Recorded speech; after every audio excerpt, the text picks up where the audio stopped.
Makanan merupakan kebutuhan pokok bagi kita umat manusia. Oleh karena itu, ketersediaan bahan pangan adalah hal yang sangat penting bagi kelangsungan hidup manusia. Bahan pangan yang sering dikonsumsi oleh masyarakat Indonesia adalah nasi yang berasal dari tanaman padi.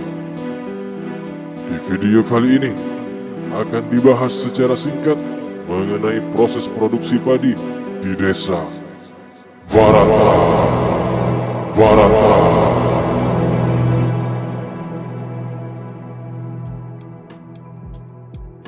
Desa Baratan adalah sebuah desa yang terletak di Kecamatan Arjasa, Kabupaten Jember. Desa Baratan berbatasan dengan 4 kelurahan.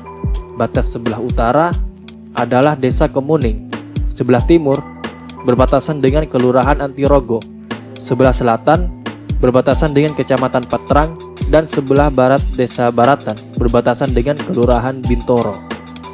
Wilayah hijau yang dimiliki Desa Baratan cukuplah luas, dengan kondisi tanah yang subur, menjadikan Desa Baratan dapat digunakan sebagai lahan pertanian dengan berbagai jenis komoditas tanaman.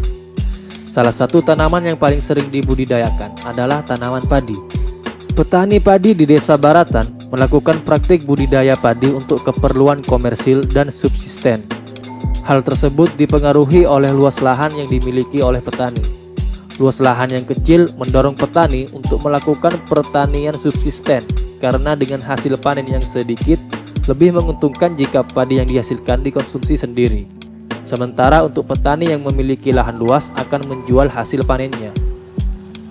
Proses produksi dimulai dengan mengolah tanah di sawah, yang dilanjutkan dengan penanaman bibit padi. Kemudian bibit padi tersebut dirawat hingga padi siap untuk dipanen.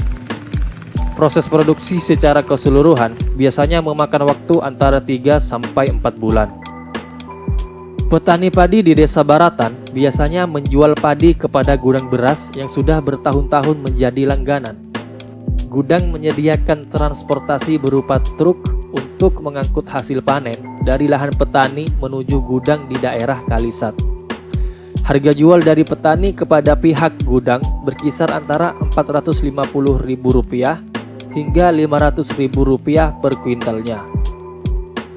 Proses produksi tentu saja tidak dapat berjalan dengan mulus karena adanya beberapa hambatan yang harus dihadapi seperti serangan hama dan naiknya harga input.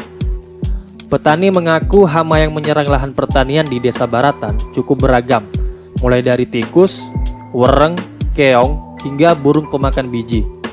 Petani harus sering-sering mengontrol lahan untuk memastikan tanaman padi terhindar dari serangan hama. Selain itu, petani juga mengeluhkan tentang naiknya harga pupuk akhir-akhir ini. Misalkan saja pupuk urea yang awalnya dapat dibeli dengan harga Rp2.500 per kilo, kini naik menjadi Rp4.000 per kilo. Kenaikan harga input tentunya dapat mempengaruhi produktivitas dan pendapatan petani.